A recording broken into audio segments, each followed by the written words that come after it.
지난달 27일 정부가 부동산 대책을 발표했습니다. 대출 규제에 대한 내용이 대부분이었는데 발표 이후 부동산 시장은 물론이고요. 수요자들에게까지 찬바람이 불고 있다고 합니다. 어떤 영향이 있었는지 또 주목할 내용은 없는지 알아보겠습니다. 네, 도시와 경제 송성현 대표 모셨습니다. 어서 어서 오세요, 오세요. 송 대표님. 네, 안녕하세요. 예, 네. 오랜만입니다. 네. 자, 이제 지난주 일주일 전이네요. 정부 이제 부동산 대책 내놓았고, 공급보다 이제 대출 규제로 집값 잡겠다. 뭐 주담대 맥시로 6억이다. 뭐 이 내용이 제일 기억에 남습니다만. 좌우지간 부동산 시장 지금 그 이후 뭐 영향이나 반응은 어떻습니까?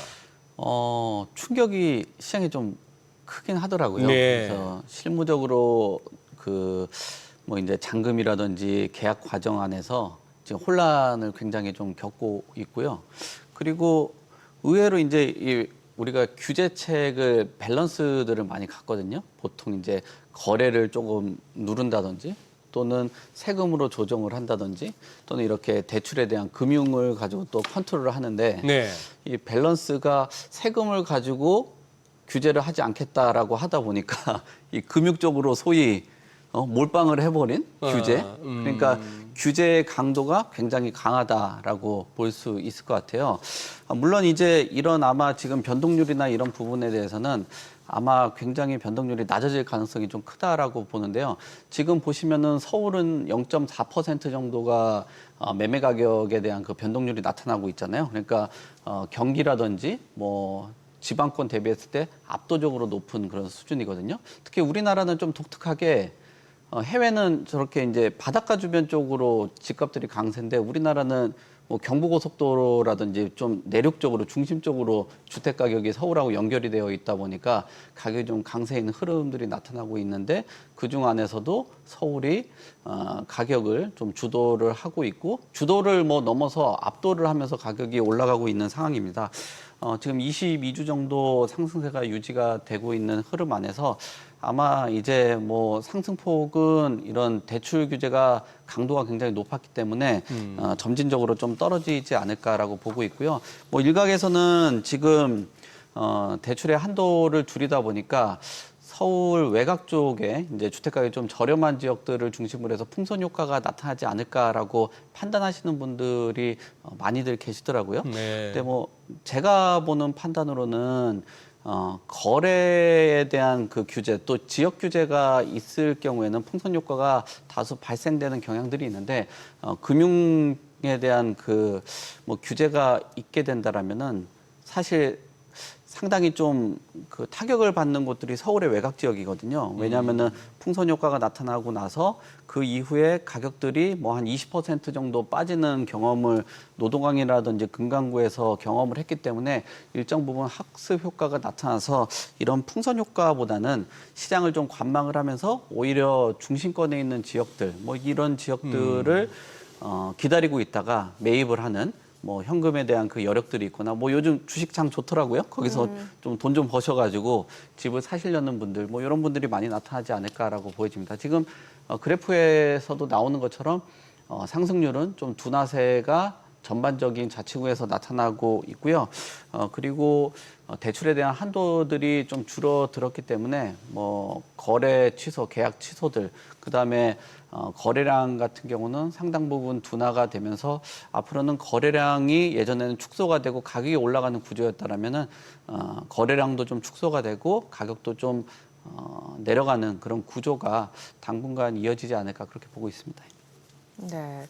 자, 그러면은 지금 뭔가 대출 규제로 뭐 아파트 매매뿐만 아니라 재건축이라든지 네. 재개발 지금 현장도 굉장히 난감해진 상황이라고 하는데 이게 뭔가 좀 6억 원으로 한도를 제한해서 그런 거야? 아니면 다른 이유 때문에 그런 건가요? 지금 그 이주비도 결국은 돈을 빌려가지고 서로 뭐 비용을 지불을 해주고 그 지원금을 가지고 주변에 이제 뭐 세를 얻어서 좀 살고 있거나 그런 형태이거든요. 근데 이제 여기서 뭐 두 가지 측면이 있어요. 이주비를 받아가지고 이동을 하기 때문에 어떻게 보면은 거주 이동이 편해서 이동하는 데는 장점을 가질 수 있지만 또 한편으로는 이주비가 너무 과하게 되면 그 돈을 가지고 또 그 주변의 전세 시세라든지 이런 데 불안 요인으로 작용을 할 수 있거든요. 그렇기 때문에 이주비를 뭐 6억으로 이제 캡을 좀 씌워 놓으면서 어떤 뭐 부채에 대한 비용도 좀 줄여나가고 전세 가격에 대한 그 이주되는 환경 안에서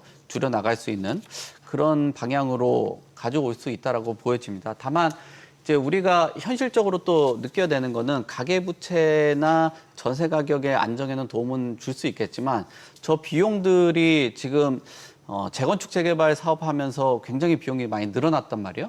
근데 늘어난 비용 안에서 일정 부분 뭐 비용을 좀 그 도움을 받지 못한다면 사업이 전반적으로 가는데 굉장히 어려움을 겪을 수 있다. 그래서 뭐 금융기관 안에서는 감정평가를 기본 바탕으로 해서 은행권에서 이제 돈도 빌려주고 또 돈이 부족한 곳 같은 경우는 시공사에서 뭐 돈도 좀 빌려주고 이자비도 좀 지원도 해주고 뭐 그런 형태가 일어났었는데 이런 비용들 뭐 이런 부분들이 6억이라는 기준선이 생기다 보니까 사업을 하는데 상당 부분 난항을 겪을 수 있고 만약에 사업을 진행한다라고 해도 뭐 은행이나 시공사들 뭐 이런 부분들의 영향력이 좀 커질 수 있다. 오히려 시공사를 최대한 좋은 우수의 시공사를 최대한 데리고 오려고 하려고 하고 있고 그리고 뭐 은행권에서도 얼마나 좀 접촉을 잘 하느냐. 그래서 앞으로 조합 사업들 하는 데 있어서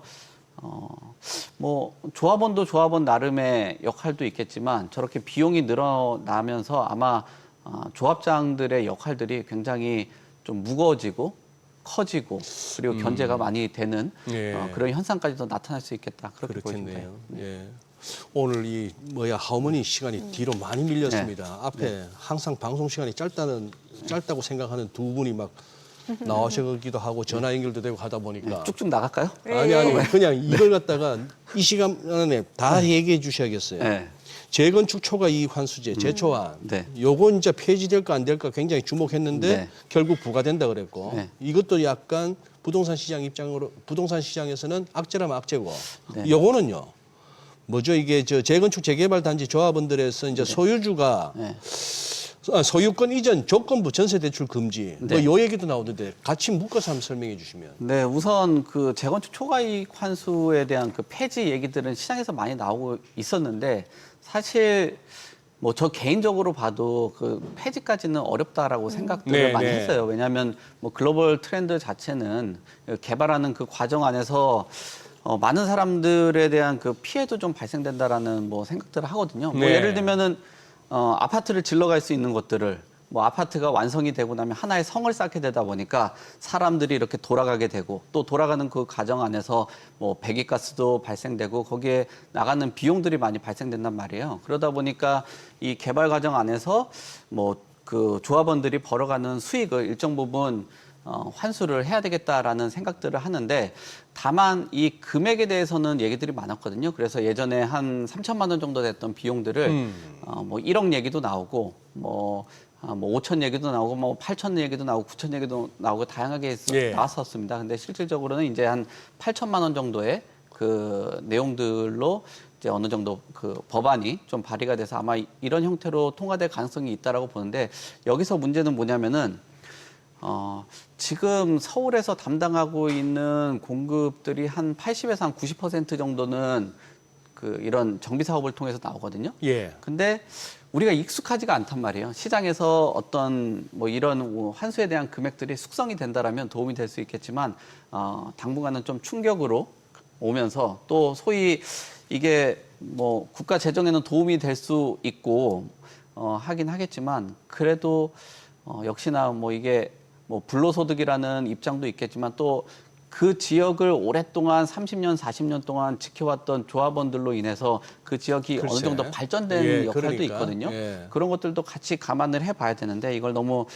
부당한 이익으로 뭐 보는 그런 측면들이 있어서 공급되는 문제에 대한 이런 문제들을 해결하는데 굉장히 어려움을 겪을 수 있다. 그래서 너무 과하게 그리고 점진적이지 않고 너무 급변하게 어떤 금액들을 부과하고 아마 제일 높게 부과되는 것들을 또 피킹을 해서 기사 나올 거 아니야? 뭐 한 10억씩 낸다 뭐 이런 얘기들 나오면은 그러죠.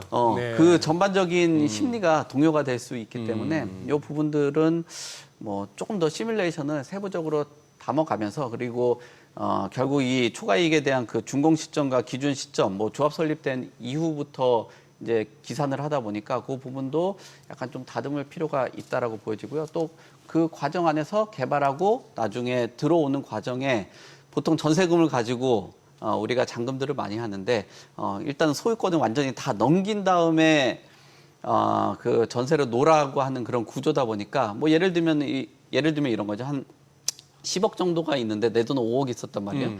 전세금 5억을 받아서 5억으로 잔금을 할 수 있었는데 예, 예. 앞으로는 그 소유권을 다 넘겨와야 되니까 하하. 내 돈을 다 뭐 그냥 단순하게 한 10억을 갖고 잔금 치고 그다음 그 뒤에 5억 받아가지고 전세 나라 뭐 이런 구조다 보니까 자금 여력이 없는 사람들은 실제로 좀 입주하기도 어렵고 또 거기에 뭐 그렇게 되다 보면은 전세 물량들도 일정 부분 좀 축소가 될 가능성도 있다 그렇게 보시면 뭐 돼요. 현금 동원 능력 있는 분들 좀 시달리겠다. 내요 전세금 받아서 금방 갚을게요. 조금만 빌려줘. 이런 거 많겠네 이제. 뭐 부동산에서는 뭐 서로 차용증 같은 거 쓰고 이러는 것도 비일비재하는데 사금융까지 좀 넘어갈까 이제 그런 것들이 우려가 되는 그러네요. 거죠. 네. 네, 오늘 내용 잘 들었습니다. 예, 고맙습니다. 고맙습니다. 네, 감사합니다.